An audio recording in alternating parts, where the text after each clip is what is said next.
বন্ধুরা দেখুন, আমি পাঁচমিশালি মশলা করে নিয়েছি।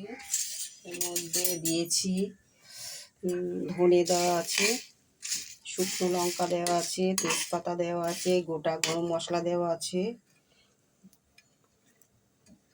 গোটা গরম মশলা, ধনে ধনে দেওয়া আছে, এখানে হচ্ছে শুকনো লঙ্কা আছে আর তেজপাতা দেওয়া আছে। এটাকে একটু ভালো করে, আর মরিচ দেওয়া আছে, এটাকে ভালো করে ভেজে নেব। এরপরে দেবো পাঁচফোড়ন আর গোটা জিরে দিয়ে ভালো করে ভেজে এটা একটা পাঁচমিশালি মশলা করে নেব। পাঁচমিশালি মশলা করে নেব, ভালো করে ভেজে নিচ্ছি। একটু আগে লাল করে ভেজে নেব। দেখুন,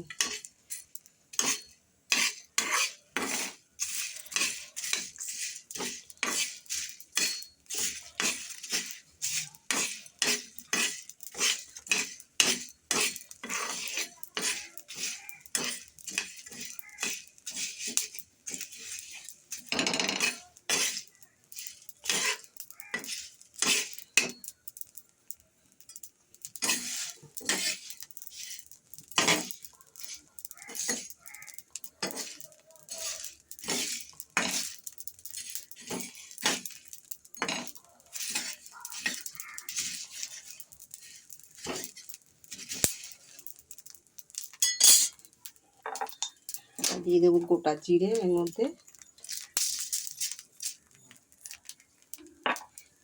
দিয়ে দেবো 2 চামচ পাঁচফোড়ন, 2 চামচ পাঁচফোড়ন দেবো।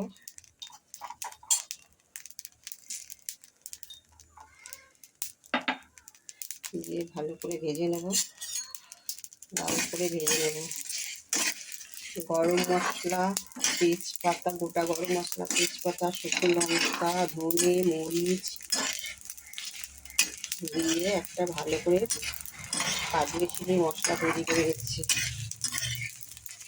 এটা সারা মাসে সব রকমের সবজির সাথে, ঝোলের সাথে, মাংসের সাথে দেওয়া যাবে।